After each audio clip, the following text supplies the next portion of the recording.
Welcome to the Trump Tyranny Tracker. We're a little bit late today and it'll be abbreviated, but we thought we had to do it because there's so much going on in the news today. How are you, Olga? Good. My hair is about to Oh, it looks stand up. great. It looks good. Let's start off with the tracker today because it's so much to do today. The Justice Department has removed a National Institute of Justice study that concluded that white supremacist and far-right extremists commit more domestic terrorism than any other group. The deletion occurred just days after Charlie Kirk's assassination attempt, as Trump officials now vow to target what they're calling the radical left instead. I mean, we've been seeing this playing out in the news. We're seeing it everywhere. This is a giant shift in thinking, but also a giant shift in data that they don't have to back it up. Yeah, and not only that, this is extremely authoritarianism. Because here you have a report of tracking violent acts that have been committed that primarily are committed by the far right. I believe the report said 70% is on the far right, 500 something incidents. And right after Charlie Kirk's murder, you have the Justice Department removing this report because now they want to have a specific narrative that it is the left who's carrying out these acts. Meanwhile, if you look at the report, I mean, the far left, the amount of crimes and the deaths resulted from the crimes was minimal compared to what was happening from the far right extremists. And the fact that you have, one of our, again, tax-funded agencies removing the report because it doesn't suit their needs.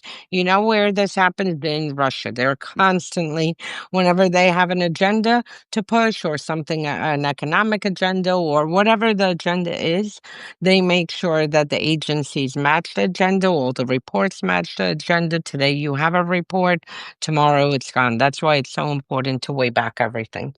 So it's not just about agendas, right? It's about narrative building for them in a big way, as they're building sort of a narrative around what happened with Charlie Kirk's death there as well. They need the data to support it.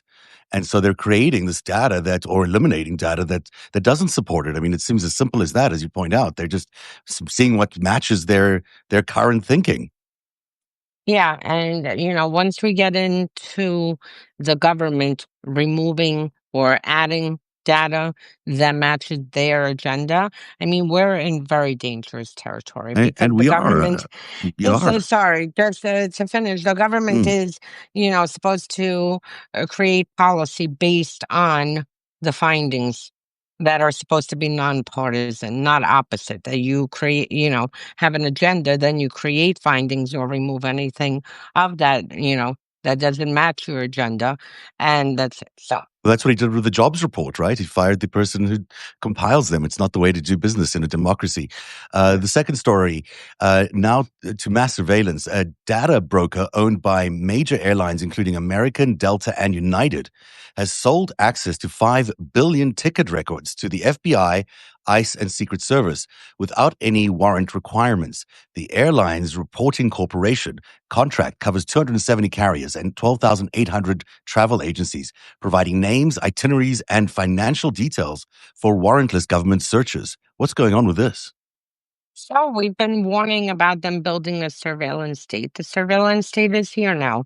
Here you have airlines who are handing information, private data of ours, to federal agencies without a warrant.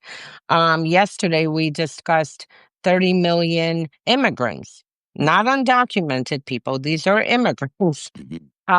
Whose names were run through a database, again, for absolutely without us being aware or whatnot, because they're trying to build a national registry. And that's it. The surveillance state is here. We're seeing week by week it escalating. The first few months, we saw them compiling all this data, fusing it from different agencies, acquiring it from private vendors, which some of them were extremely sketchy. And now you see everything, now that they've put the infrastructure in place, now you actually see them testing it out. So, Are we talking about data for travel that's still happening, or is it archives of previous travel?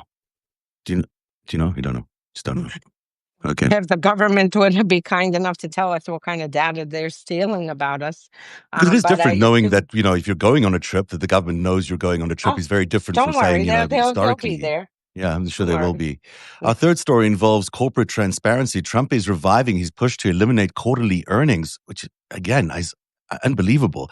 Quarterly earning reports, at least, arguing companies should only report every 6 months to save costs and let managers focus on properly running their companies.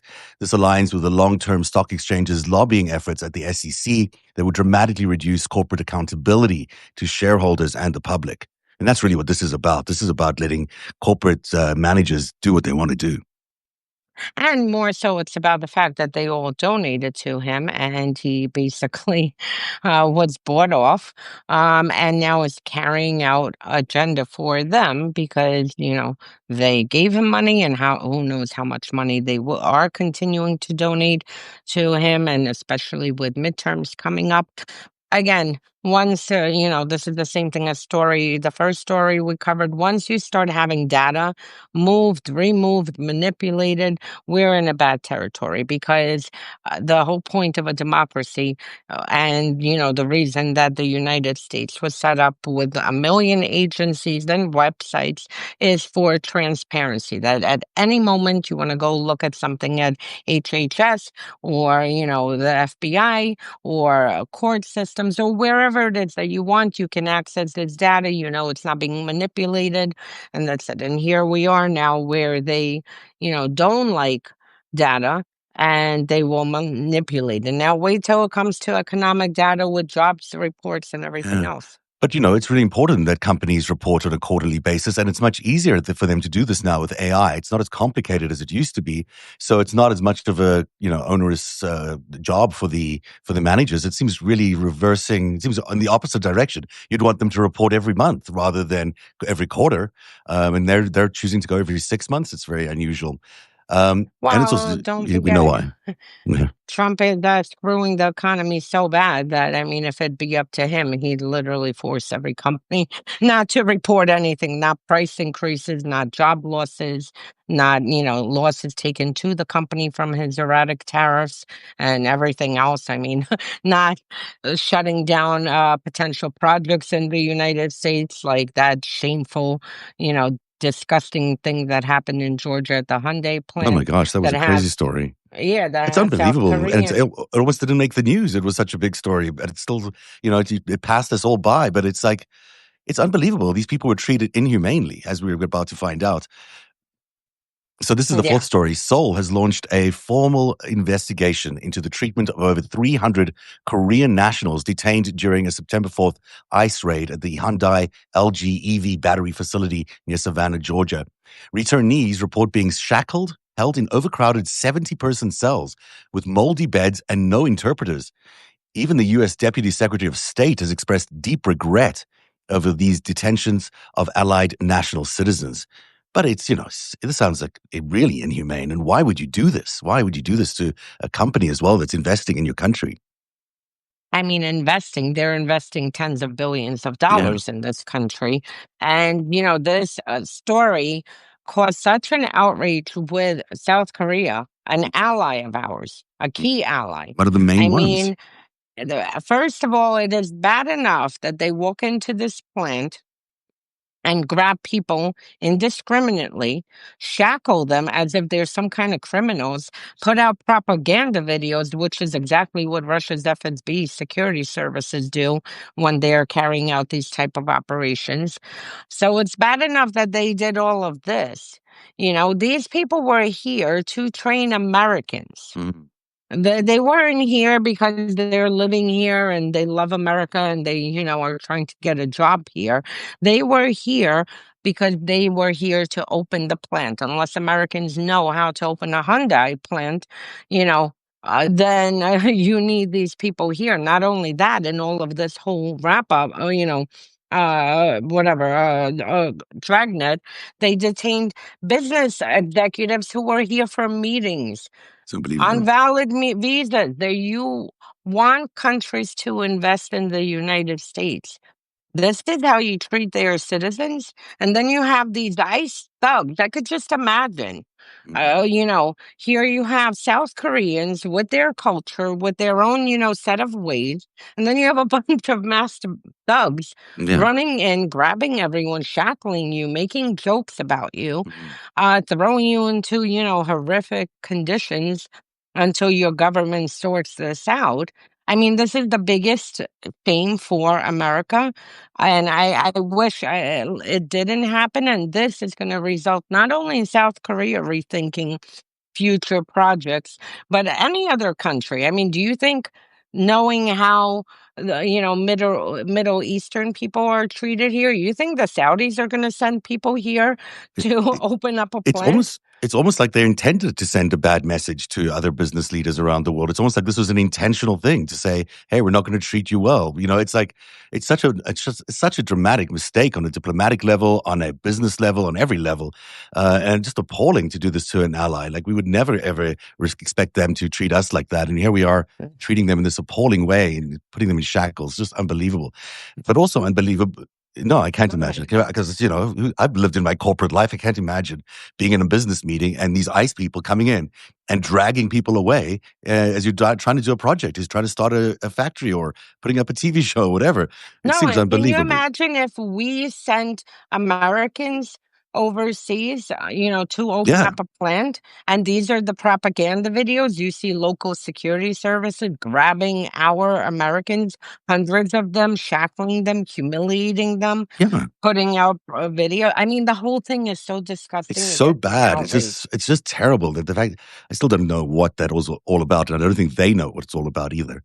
Finally, a concerning, very concerning military development. I can't believe the story. I'm just going to read it because, as it says here, Russia has invited U.S. officers to observe joint military drills with Belarus. So Russia has invited U.S. officers, American officers, to review military drills with Belarus as they do these exercises that include tactical nuclear capable missile scenarios and electronic warfare drills with partners like India and Iran. This is a rare gesture, and it comes as Moscow's talks with Trump on ending the Ukraine war have stalled. But I mean, this has never happened before, and I it's to wish send the I worst signals. I deal with Russia, all the time and anything Russia related. I read this story and I was like, what the fuck? That's Yeah. my answer. I don't even think we had it prior to 2014 when Russia invaded Ukraine. We definitely didn't have it prior to 2022. After 2014 and prior 2022, before Russia launched a full-scale invasion, but still was, carrying out war in Ukraine. And here you have not only Putin sending Trump to hell, basically, and telling him, like, F off, we're going to continue our genocidal war and there's nothing you could do to it. We have then on top of it, Putin pushing, it further by sending 19 plus drones into Poland, deep into Poland, not by Mm, accident that mm, it fell on the border. To top that off, you have some of those drones that came off from Belarus. They were shot from Belarus into Poland, just like Belarus was a staging ground for the full scale invasion of right, Ukraine in right. 22. And then, how does Trump react to that news? He lifted sanctions off of the, Belarusian airline in exchange for 52 prisoners being released, which is like 3% of what Lukashenko is holding. And Unbelievable. then that wasn't enough. Let us all whitewash and normalize a thug. I mean, Lukashenko is just as much of a thug as Putin. He commits the worst human rights abuses, and he's frankly an appendage of Putin. There's Mhm. no like, I you remember know, they stopped an airline mid-flight in order to get one of the dissidents off that flight that was flying through their airspace, but it was just flying through their airspace, and they got that plane to land. That's how seriously they view, the world's rules and laws, and it's unbelievable that they could do something like that. So, but what is the point behind this? I know we have to run, but what is the point? Are they trying to teach us how to stage these kinds of exercises here in the United States? Are they going to come to our exercises in the United States? Like, are they going to be jointly operating on the military front? I mean, what is going on? This I mean, the it's whole thing is so absurd that maybe they're preparing for joint operations. I seems mean, like it. things are not, are that crazy that I could absolutely picture Trump joining with Russia, to further escalate Russia's genocidal invasion in Ukraine, roll tanks into, Estonia, hit Poland, Moldova. I mean, Putin's Greenland, appetite is Canada, you is name quite it. a big. Well, that's the Trump tyranny tracker for today. We're a little later than we thought we were, and we're ending a little late. Sorry, Olga, but hopefully doing whatever you're doing next works out well. And we'll be back tomorrow on the Trump tyranny tracker. Thanks for watching, everyone, and bye, Bye, Olga. everyone. Bye.